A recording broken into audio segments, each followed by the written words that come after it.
Hello friends, welcome to education for success. आज की इस वीडियो में हम लोग संविधान का एक मोस्ट इम्पोर्टेंट टॉपिक जो कि है मंत्रिपरिषद एवं मंत्रिमंडल, इसके बारे में जितने भी इम्पोर्टेंट क्वेश्चन बन सकते हैं जो कि एग्जाम ओरिएंटेड हैं उन सभी को हम इस वीडियो के अंदर कवर करेंगे। तो बिना किसी देरी के वीडियो को शुरू करते हैं। यथार्थ में कार्यपालिका की समस्त सत्ता निम्नलिखित में से किसमें निहित होती है? वास्तव के अंदर जो कार्यपालिका की समस्त सत्ता है, जो कार्यपालिका की समस्त शक्ति है, वो मंत्री परिषद के अंदर निहित होती है। सो ऑप्शन नंबर ए यहाँ पर राइट होगा, क्योंकि मंत्री परिषद का प्रधान प्रधानमंत्री होता है और प्रधानमंत्री कार्यपालिका का वास्तविक अध्यक्ष होता है, लेकिन संवैधानिक अध्यक्ष राष्ट्रपति होता है। इसके बावजूद राष्ट्रपति अपने कोई भी निर्णय स्वयं नहीं लेता है, वो कोई भी निर्णय मंत्री परिषद की सलाह से लेता है, इसलिए मंत्री परिषद के हाथ में सत्ता होती है। सो ऑप्शन नंबर ए यहाँ पर राइट होगा। अगला क्वेश्चन है, भारत में केंद्रीय मंत्रिपरिषद की बैठक की अध्यक्षता कौन करते हैं? भारत के अंदर केंद्रीय अर्थात संघीय मंत्रिपरिषद की बैठक की अध्यक्षता प्रधानमंत्री करते हैं, क्योंकि मंत्रिपरिषद के अध्यक्ष होते हैं प्रधान, इसलिए प्रत्येक बैठक की अध्यक्षता प्रधानमंत्री द्वारा की जाती है। ऑप्शन नंबर सी यहाँ पर सही आंसर होगा। अगला क्वेश्चन है, मंत्रिपरिषद निम्नलिखित में से किसके प्रसाद पर्यंत पदासीन रहती है? यहाँ पर ध्यान देना, मंत्रिपरिषद लोकसभा के प्रसाद पर्यंत अपने पद पर आसीन रहती है, क्योंकि लोकसभा के प्रति मंत्रिपरिषद उत्तरदायी होती है। तो ऑप्शन नंबर बी यहाँ पर सही आंसर होगा। नेक्स्ट क्वेश्चन है, कौन व्यक्ति मंत्रिपरिषद का सदस्य हो सकता है? देखिए, लोकसभा के सदस्य मंत्रिपरिषद के सदस्य हो सकते हैं, बिल्कुल सही है। राज्यसभा का कोई भी सदस्य मंत्रिपरिषद का सदस्य हो सकता है, ये भी सही है। इन दोनों के अलावा हम ये बोल सकते हैं कि संसद का कोई भी सदस्य मंत्रिपरिषद का सदस्य हो सकता है। सो ऑप्शन नंबर सी यहाँ पर हम चूज करेंगे, क्योंकि संसद में लोकसभा और राज्यसभा दोनों सदन हैं, तो इन दोनों सदन में से कोई भी सदस्य मंत्रिपरिषद का सदस्य बन सकता है। ऑप्शन नंबर सी यहाँ पर सही होगा। नेक्स्ट क्वेश्चन है, साथियों इस वीडियो के अंदर जितने भी क्वेश्चन मैंने इंक्लूड किए हैं सारे के सारे क्वेश्चन मोस्ट इंपॉर्टेंट और सेलेक्टेड हैं, जो कि अक्सर परीक्षाओं में पूछे जाते हैं। सो वीडियो को लास्ट तक जरूर देखना। नेक्स्ट क्वेश्चन है, क्या राज्यसभा में मनोनीत व्यक्ति मंत्रिपरिषद का सदस्य बन सकता है? संविधान में ऐसा कहीं भी नहीं लिखा गया है कि केवल निर्वाचित व्यक्ति मंत्रिपरिषद का सदस्य बनेगा, इसलिए कोई भी व्यक्ति चाहे लोकसभा के अंदर चाहे राज्यसभा के अंदर, चाहे वो निर्वाचित हो चाहे वो मनोनीत किया गया हो, वो मंत्रिपरिषद का सदस्य बन सकता है। ऑप्शन नंबर ए यहाँ पर सही होगा। नेक्स्ट क्वेश्चन है, मंत्रिपरिषद के सदस्यों को पद की गोपनीयता की शपथ कौन दिलाता है? मंत्रिपरिषद के सदस्यों को उनके पद की गोपनीयता की शपथ जो है वो राष्ट्रपति दिलाते हैं, और राष्ट्रपति ये काम करते हैं प्रधानमंत्री की सलाह पर। अगला क्वेश्चन है, कोई व्यक्ति संसद के किसी भी सदन का सदस्य हुए बिना केंद्र में कितनी अवधि तक मंत्री रह सकता है? कोई व्यक्ति जो ना तो लोकसभा का सदस्य है और ना ही राज्यसभा का सदस्य है, वो मंत्रिपरिषद का सदस्य बन सकता है, लेकिन उसे 6 महीने के अंदर संसद की सदस्यता लेनी होगी। तो अधिकतम 6 महीने तक कोई ऐसा व्यक्ति जो किसी भी सदन का सदस्य नहीं है, वो अधिकतम 6 महीने तक मंत्री रह सकता है। नेक्स्ट क्वेश्चन है, मंत्रिपरिषद में शामिल होते हैं। देखिए, मंत्रिपरिषद के अंदर प्रधानमंत्री और अन्य मंत्री शामिल होते हैं। मंत्रिपरिषद के अंदर कभी भी राष्ट्रपति और उपराष्ट्रपति जैसे पद शामिल नहीं होते। सो यहाँ पर ऑप्शन नंबर डी राइट होगा। यहाँ पर ऑप्शन नंबर डी राइट होगा। मंत्रिपरिषद के अंदर सभी मंत्रीगण एवं प्रधानमंत्री शामिल होते हैं, प्रधानमंत्री इनका अध्यक्ष होता है। नेक्स्ट क्वेश्चन है, मंत्रिपरिषद में मंत्रियों की संख्या, मंत्रिपरिषद के अंदर मंत्रियों की जो संख्या है वो मंत्रिमंडल से अधिक होती है, क्योंकि मंत्रिपरिषद के अंदर से ही मंत्रिमंडल के मंत्रियों की नियुक्ति की जाती है। तो मंत्रिपरिषद एक बड़ा निकाय है जिसमें से मंत्रिमंडल सेलेक्ट होता है, इसलिए मंत्रिपरिषद में जो मंत्रियों की संख्या है वो मंत्रिमंडल से अधिक होती है। ऑप्शन नंबर सी यहाँ पर राइट होगा। उम्मीद करता हूँ दोस्तों आपको ये सारे क्वेश्चन अच्छे से समझ में आ रहे होंगे। मंत्रिपरिषद में कितने स्तर के मंत्री होते हैं? देखिएगा, मंत्रिपरिषद के अंदर टोटल 3 स्तर के मंत्री होते हैं। किसी भी विभाग के अंदर जो सबसे बड़ा मंत्री होता है वो होता है कैबिनेट मंत्री। उसके बाद उसकी सहायता करने के लिए प्रत्येक विभाग के अंदर एक मंत्री होता है जो कि होता है राज्य मंत्री, और प्रत्येक विभाग के अंदर राज्य मंत्री की सहायता करने के लिए भी एक मंत्री होता है जिसको हम लोग उप मंत्री के नाम से जानते हैं। सो किसी भी विभाग के अंदर ये 3 मंत्री होते हैं, कैबिनेट मंत्री, राज्य मंत्री एवं उप मंत्री। नेक्स्ट क्वेश्चन है, मंत्रिपरिषद में निम्नलिखित में से कौन शामिल नहीं रहता? मंत्रिपरिषद के अंदर देखिए, कैबिनेट मंत्री शामिल होता है, राज्य मंत्री, उप मंत्री, लेकिन संसदीय सचिव कहीं भी शामिल नहीं होता है मंत्रिपरिषद के अंदर। सो ऑप्शन नंबर डी यहाँ पर सही होगा। नेक्स्ट है, मंत्रिपरिषद में वरीयता की दृष्टि से मंत्रियों का सही क्रम क्या है? देखिए, सबसे बड़ा होता है कैबिनेट मंत्री, उसके बाद राज्य मंत्री और उसके बाद उप मंत्री। सो ऑप्शन नंबर ए यहाँ पर राइट होगा। कैबिनेट मंत्री सबसे बड़ा, उसके बाद राज्य मंत्री, और राज्य मंत्री को सलाह देने के लिए उप मंत्री। नेक्स्ट क्वेश्चन है, मंत्री परिषद में व्यक्तिगत रूप से उत्तरदायी होता है। देखिए मंत्री परिषद जो है वो व्यक्तिगत रूप से राष्ट्रपति के प्रति उत्तरदायी होता है, क्योंकि राष्ट्रपति ही इनको पद और गोपनीयता की शपथ दिलाते हैं। तो मंत्री परिषद व्यक्तिगत रूप से राष्ट्रपति के उत्तरदायी होता है। लेकिन अगर हमसे एग्जामिनर ये पूछे कि मंत्री परिषद संयुक्त रूप से या संघीय रूप से किसके प्रति उत्तरदायी होता है, तो लोकसभा के प्रति उत्तरदायी होगा। नेक्स्ट क्वेश्चन है संघीय मंत्री परिषद। देखिए ये क्वेश्चन, संघीय मंत्री परिषद के मंत्री उत्तरदायी होते हैं। संघीय मंत्री परिषद का मतलब है कि संयुक्त रूप से जो मंत्री परिषद है वो किसके प्रति उत्तरदायी होगी। सो राइट आंसर होगा लोकसभा के प्रति। ओके, लोकसभा के प्रति उत्तरदायी होती है संघीय मंत्री परिषद, क्योंकि इसके अधिकतर सदस्य जो होते हैं वो लोकसभा से चुने जाते हैं। नेक्स्ट क्वेश्चन है भारतीय संविधान के निम्नलिखित प्रावधानों में से कौन सा प्रावधान मंत्री परिषद की नियुक्ति तथा पदच्युति को विवेचित करता है। सो मंत्री परिषद की नियुक्ति और उनके त्याग पत्र आदि की चर्चा आर्टिकल नंबर 75 के अंदर है। नेक्स्ट क्वेश्चन है भारतीय संविधान के अनुच्छेद 74 और 75 किन विषयों पर विचार करते हैं। आर्टिकल 74 और 75 के अंदर मंत्री परिषद की चर्चा की गई है। ऑप्शन नंबर ए यहाँ पर राइट होगा। नेक्स्ट है मंत्री परिषद है। देखिए मंत्री परिषद जो है वो क्या कैबिनेट के बिल्कुल समान है? नहीं, कैबिनेट मंत्री मंत्री परिषद में से ही चुने जाते हैं। कैबिनेट से छोटा निकाय है? नहीं, कैबिनेट से बड़ा निकाय है। ये कैबिनेट से बड़ा निकाय है, बिल्कुल सही है कि मंत्री परिषद जो है वो कैबिनेट से बड़ा निकाय है, क्योंकि कैबिनेट मंत्री, राज्य मंत्री और उप मंत्री सभी सम्मिलित होते हैं मंत्री परिषद के अंदर। सो ऑप्शन नंबर सी यहाँ पर हम चूज करेंगे। नेक्स्ट है भारत में मंत्री परिषद के अधिकतर सदस्य लिए जाते हैं। भारत के अंदर मंत्री परिषद के मैक्सिमम जो सदस्य होते हैं वो लोकसभा से लिए जाते हैं, क्योंकि लोकसभा एक बड़ा निकाय है।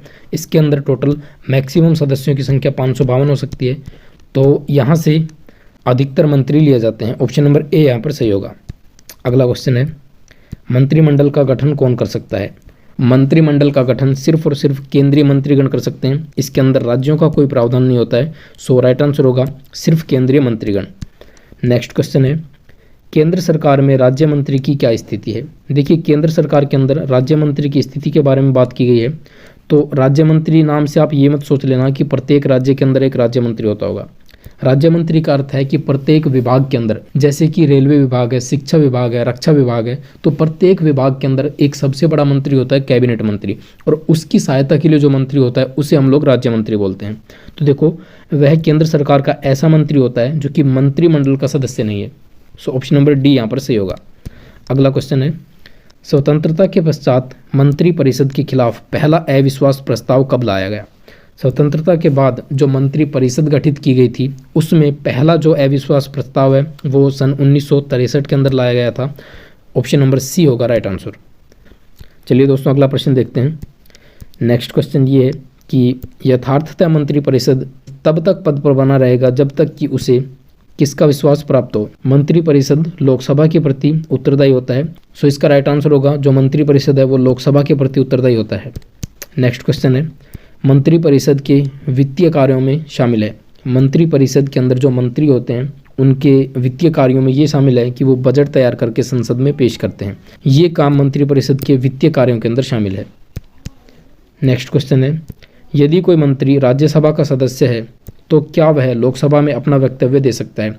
ये बात याद रखना क्योंकि काफ़ी कन्फ्यूजिंग होते हैं ऐसे क्वेश्चन एग्जाम के अंदर कि यदि कोई व्यक्ति राज्यसभा का सदस्य है तो क्या वो लोकसभा में अपना वक्तव्य दे सकता है, मतलब लोकसभा की चर्चा के अंदर भाग ले सकता है।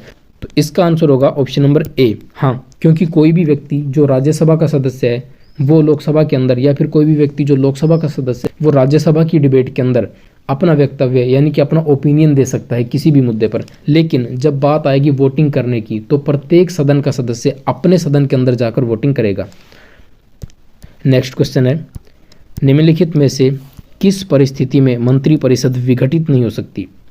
देखो मंत्री परिषद का प्रधान होता है प्रधानमंत्री, तो अगर प्रधानमंत्री को कुछ हो जाता है तो मंत्री परिषद स्वतः ही नष्ट हो जाएगी। तो ऑप्शन नंबर बी प्रधानमंत्री की मृत्यु से मंत्री परिषद नष्ट होगी, प्रधानमंत्री के पद त्याग से और पदच्युति से। लेकिन किसी मंत्री के पद त्याग से मंत्री परिषद रद्द नहीं होगी। यदि मंत्री परिषद का कोई मंत्री त्याग पत्र दे देता है तो उसके स्थान पर नया मंत्री लाया जा सकता है। ओके, नए मंत्री की नियुक्ति हो सकती है। नेक्स्ट क्वेश्चन है मंत्री परिषद से पद त्याग करने के लिए मंत्री किसे अपना पद त्याग संबोधित करता है। क्योंकि राष्ट्रपति इनको पद की शपथ दिलाता है, इसलिए अगर कोई मंत्री परिषद का मंत्री पद त्याग करेगा तो वो राष्ट्रपति को अपना पद त्याग संबोधित करेगा। अगला प्रश्न है संघीय मंत्रिपरिषद में सदस्यों की अधिकतम संख्या कितनी हो सकती है? संघीय मंत्रिपरिषद के अंदर सदस्यों की अधिकतम संख्या जो है वो लोकसभा की कुल सदस्य संख्या का 15% हो सकती है। ओके, मैक्सिमम हो सकती है ये लोकसभा की कुल सदस्य संख्या का 15%, याद रखना इसे। नेक्स्ट क्वेश्चन है, राजनीतिक शब्दावली में शून्यकाल का क्या अर्थ है? राजनीतिक शब्दावली के अंदर शून्यकाल का अर्थ ये होता है कि जब संसद सत्र के अंदर प्रश्न उत्तर काल चलता है, ठीक है, सवाल जवाब सत्र जब चलता है तो उसको हम लोग शून्यकाल के नाम से भी जानते हैं। ऑप्शन नंबर डी यहाँ पर राइट होगा। नेक्स्ट है, भारतीय गणराज्य में वास्तविक कार्यकारी प्राधिकार निम्न में से किसके पास होता है? वास्तविक की बात की गई है कि एक्चुअल में कार्यपालिका किसके द्वारा चलाई जाती है, तो इसका राइट आंसर होगा मंत्रिपरिषद के द्वारा, क्योंकि राष्ट्रपति भी जब भी कोई निर्णय लेता है तो वो भी मंत्रिपरिषद की सलाह लेता है, इसलिए एक्चुअल में उसको कंट्रोल कौन कर रहा है कार्यपालिका को? तो मंत्रिपरिषद। अगला प्रश्न है, जो व्यक्ति सांसद ना हो क्या उसे मंत्री नियुक्त किया जा सकता है? बिल्कुल, अगर कोई व्यक्ति सांसद नहीं भी है, किसी भी सदन का सदस्य नहीं है, तो भी उसे प्रधानमंत्री की सलाह पर राष्ट्रपति मंत्री नियुक्त कर सकते हैं, लेकिन उसे 6 महीने के अंदर अंदर किसी भी सदन की सदस्यता लेनी होगी। सो ऑप्शन नंबर डी यहाँ पर राइट होगा। नेक्स्ट क्वेश्चन है, मंत्रिपरिषद किस सिद्धांत पर कार्य करती है? मंत्रिपरिषद निजी उत्तरदायित्व सिद्धांत और सामूहिक उत्तरदायित्व सिद्धांत दोनों के सिद्धांत पर काम करती है, क्योंकि मंत्रिपरिषद के अंदर जो मंत्री होते हैं वो निजी रूप से तो राष्ट्रपति के प्रति उत्तरदायी होते हैं, लेकिन सामूहिक रूप से मंत्रिपरिषद लोकसभा के प्रति उत्तरदायी होती है, इसलिए ये दोनों सिद्धांत सही हैं। अगला क्वेश्चन है, स्वतंत्र भारत की प्रथम मंत्रिपरिषद में प्रधानमंत्री सहित कुल कितने सदस्य थे? अब हम उन क्वेश्चंस को देख लेते हैं जो कि पहले के मंत्रिपरिषदों से पूछे गए हैं। तो स्वतंत्र भारत की जो प्रथम मंत्रिपरिषद थी उसके अंदर कुल 36 सदस्य थे। ओके, एक प्रधानमंत्री और 35 अन्य सदस्य। नेक्स्ट क्वेश्चन है, स्वतंत्र भारत की प्रथम मंत्रिपरिषद में शामिल एकमात्र महिला मंत्री कौन थी? स्वतंत्र भारत की जो पहली मंत्रिपरिषद थी उसके अंदर एकमात्र महिला थी जो कि मंत्री बनी थी, और वो थी राजकुमारी Amrit Kaur. Option number D यहाँ पर राइट होगा। अगला प्रश्न है, स्वतंत्र भारत के प्रथम मंत्रिमंडल के केंद्रीय शिक्षा मंत्री कौन थे? स्वतंत्र भारत के अंदर जो प्रथम मंत्रिमंडल है उसमें केंद्रीय शिक्षा मंत्री की बात की गई है। देखो, जब भी शिक्षा मंत्री की बात आएगी तो हम याद रखेंगे कि मौलाना अबुल कलाम आज़ाद भारत के प्रथम शिक्षा मंत्री रहे। ऑप्शन नंबर सी यहाँ पर राइट होगा। नेक्स्ट क्वेश्चन है, स्वतंत्र भारत के प्रथम रक्षा मंत्री कौन थे? स्वतंत्र भारत के प्रथम रक्षा मंत्री थे सरदार बलदेव सिंह। ओके, किसी की रक्षा करने के लिए बल की शक्ति की आवश्यकता होती है, तो बलदेव सिंह जो हैं वो स्वतंत्र भारत के प्रथम रक्षा मंत्री रहे थे। नेक्स्ट क्वेश्चन है, स्वतंत्र भारत के प्रथम वित्त मंत्री कौन थे? स्वतंत्र भारत की पहली मंत्रिपरिषद के अंदर वित्त मंत्री थे doctor John Mathai. Option number A यहाँ पर सही होगा। नेक्स्ट है, भारत में स्वतंत्रता के पश्चात प्रथम मंत्रिमंडल का कानून मंत्री कौन था? भारत के अंदर स्वतंत्रता के पश्चात जो प्रथम मंत्रिमंडल बनाई गई थी उसमें प्रथम कानून मंत्री थे डॉक्टर BR अम्बेडकर। अगला प्रश्न है, स्वतंत्र भारत के प्रथम गृह मंत्री कौन थे? स्वतंत्र भारत के पहले गृह मंत्री थे सरदार वल्लभ भाई पटेल। ओके, लौह पुरुष सरदार वल्लभ भाई पटेल स्वतंत्र भारत के प्रथम गृह मंत्री थे। नेक्स्ट क्वेश्चन है, संघीय मंत्रिपरिषद से पद त्याग करने वाला पहला मंत्री कौन था? पहला मंत्री जिसने मंत्रिपरिषद से पद त्याग किया था, ऑप्शन नंबर डी यहाँ पर सही होगा, श्यामा प्रसाद मुखर्जी। अगला प्रश्न है, संघीय मंत्रिपरिषद में सबसे लंबी अवधि तक लगातार एक ही विभाग का कार्यभार संभालने वाले मंत्री केंद्रीय मंत्री कौन थे? तो देखिए, अब तक के इतिहास के अंदर संघीय मंत्रिपरिषद में ऐसे कौन से मंत्री रहे हैं जिन्होंने एक ही विभाग के काम को सबसे लंबे समय तक संभाला है? तो इसका राइट आंसर होगा ऑप्शन नंबर बी, राजकुमारी अमृत कौर।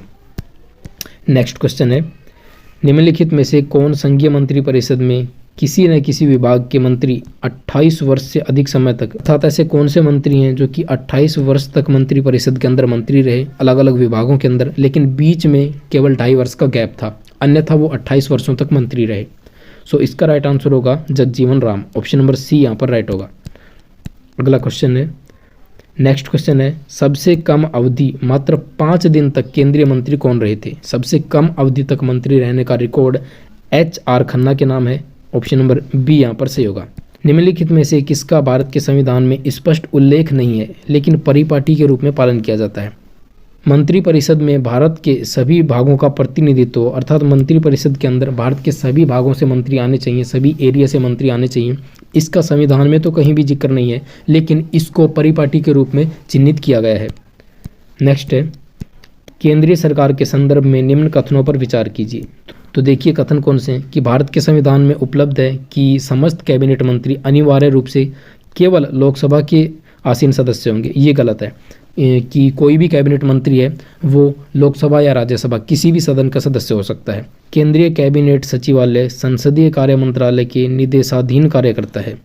यहाँ पर राइट आंसर होगा कि ये दोनों ही कथन गलत हैं, तो न तो एक और न ही दो, ऑप्शन नंबर डी यहाँ पर राइट होगा।